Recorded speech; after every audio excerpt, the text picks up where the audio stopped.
Dari cerita Iwan, aku hanya bisa menyimpulkan kalau Pak Desanip sudah menyalahgunakan ilmu peletnya. Tak tahan melihat kecantikan istri orang, jaran goyang pun dimainkan. Ya Allah, aku tidak meminta hidup tanpa masalah, karena aku tahu itu tidak akan bisa. Aku hanya meminta hati yang sabar, hidup yang sehat, dan iman yang istiqomah, agar aku bisa kuat dan tabah dalam menjalani kehidupan. Open Diary.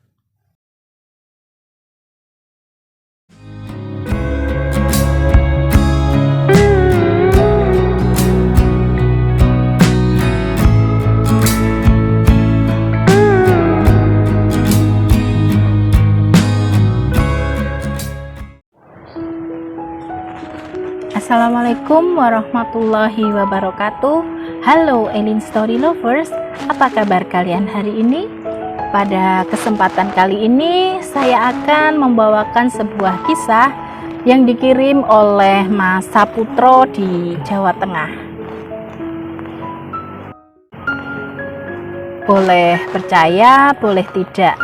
Di zaman yang serba modern seperti sekarang ini, ternyata di kalangan masyarakat kita masih banyak yang mempercayai hal-hal berbau klinik. Tidak hanya dari kalangan masyarakat menengah ke bawah, dari masyarakat menengah ke atas pun tidak sedikit. Hanya saja aktivitas seperti itu tentu tidak terang-terangan. Dalam prakteknya ada yang minta bantuan dukun atau paranormal, ada juga yang mempelajari ilmu klinik dan mempraktekannya sendiri. Adalah Pak Sanip, sebut saja demikian. Pria berusia paruh-baya. Beliau adalah Pak Deku. Istri dari Pak Sanip adalah kakak kandung ibuku. Aku sebenarnya sangat menghormati beliau sebagai orang tua. Namun ada satu hal yang sangat aku tidak suka dari beliau. Pak Desanip pernah bercerita bahwa semasa mudanya pernah berguru pada seorang paranormal. Namun ilmu yang beliau pelajari bukanlah ilmu kesaktian maupun ilmu santet, seperti umumnya anak-anak muda saat itu yang ingin belajar ilmu bela diri yang berbau magis jika pergi ke paranormal. Ilmu yang Pak Desanip pelajari adalah ilmu pelet jaran goyang. Begitu cerita beliau kepadaku. Diary, menurut Pak Desanip, ilmu pelet jaran goyang lebih berguna daripada ilmu santet atau ilmu kesaktian. Karena menurut beliau ilmu kesaktian hanya berguna jika kita mempunyai musuh. Sedangkan ilmu pelet bisa digunakan jika kita menyukai wanita yang cantik. Mendengar cerita Pak Deku itu, aku malah jadi curiga. Jangan-jangan dulu Budeku jadi istri Pak Desanip karena dipelet. Budeku orangnya cantik, sama seperti ibuku. Sementara Pak Desanip orangnya biasa saja. Entahlah, mungkin itu hanya pikiran jelekku saja. Astagfirullahaladzim. Diary, dari pernikahan Pak Desanip dan Budeku, mereka sudah dikaruniai 5 orang anak. 2 perempuan dan 3 laki-laki. Umur manusia tidak ada yang tahu. Belum menginjak usia setengah abad, Budeku meninggal dunia karena sakit. Menurut Mbak Sari, anak tertua Pak Desanip, ibunya sakit karena menderita tekanan batin disebabkan Pak Desanip sering main perempuan. Aku memang tidak tinggal satu desa dengan Pak Desanip. Namun, aku memiliki teman sekolah yang merupakan tetangga Pak Desanip. Menurut Iwan, teman sekolahku itu, rumah Pak Desanip pernah beberapa kali didatangi laki-laki yang berbeda dan kemudian ribut hingga dilerai para tetangga. Konon para laki-laki yang datang itu adalah suami-suami dari wanita-wanita yang sempat menjadi teman dekat Pak Desanip. Mungkin itulah penyebab sakitnya budeku karena batinnya tersiksa akibat ulah suaminya mengganggu istri orang. Dari cerita Iwan, aku hanya bisa menyimpulkan kalau Pak Desanip sudah menyalahgunakan ilmu peletnya. Tak tahan melihat kecantikan istri orang, jaran goyang pun dimainkan. Dan yang membuatku semakin yakin dengan kesimpulanku adalah setelah meninggalnya budeku, Pak Desani terang-terangan merebut istri orang yang masih tetangganya sendiri.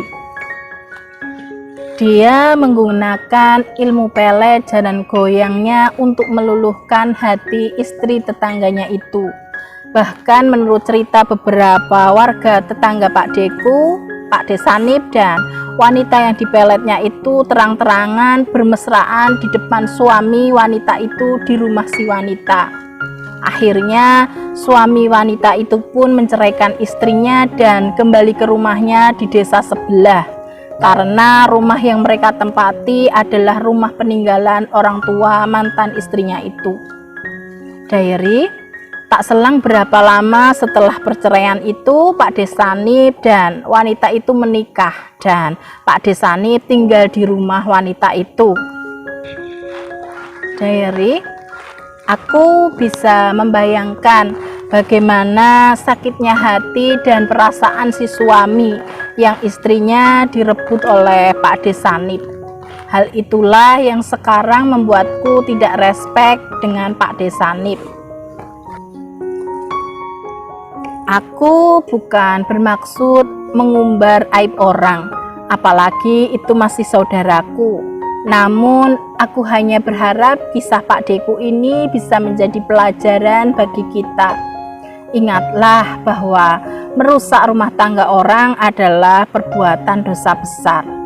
Rasulullah Shallallahu Alaihi Wasallam bersabda, siapa yang merusak atau mentahbib istri atau budak seseorang, maka ia bukan bagian dari kami.